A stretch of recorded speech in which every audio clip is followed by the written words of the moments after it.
L'objectif de cette présentation est de réduire deux fractions au même dénominateur.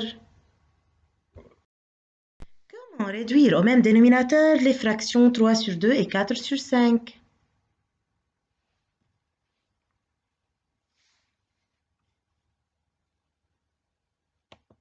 On va multiplier 2 et 5 pour avoir un multiple commun. Mais la question qui se pose, pouvons-nous choisir un multiple commun autre que 10? Écrivons les multiples de 2 non nuls et ceux de 5 non nuls. On va remarquer qu'il y a une infinité de multiples communs. 10, 20, 30, ainsi de suite. Mais, en travaillant avec le plus petit commun multiple ici qui est 10, on va travailler avec des fractions simplifiées le plus possible. Alors, pour réduire au même dénominateur les fractions 3 sur 2 et 4 sur 5, je dois d'abord écrire une fraction égale à 3 sur 2 dont le dénominateur est 10. Dans ce but, je multiplie les deux termes de cette fraction par 5. De même pour 4 sur 5.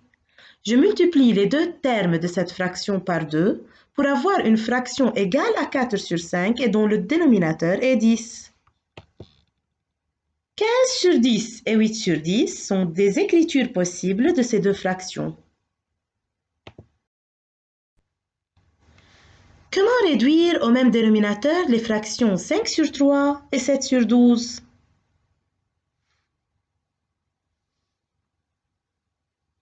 On remarque que 12 est un multiple de 3. Donc là, c'est simple de déterminer le PPCM de 3 et 12. C'est 12. Alors, pour réduire au même dénominateur 5 tiers et 7 sur 12, il suffit tout simplement d'écrire une fraction égale à 5 sur 3 dont le dénominateur est 12. Dans ce but, je dois multiplier les deux termes de cette fraction par 4. Alors, 20 sur 12 et 7 sur 12 sont des écritures possibles de ces deux fractions. Dernier exemple. Réduire au même dénominateur 5 sur 6 et 11 sur 9. Dans ce but, je dois chercher le PPCM de 6 et 9. Alors, j'écris les multiples de 6 non nuls, les multiples de 9 non nuls. Voilà le PPCM, c'est 18.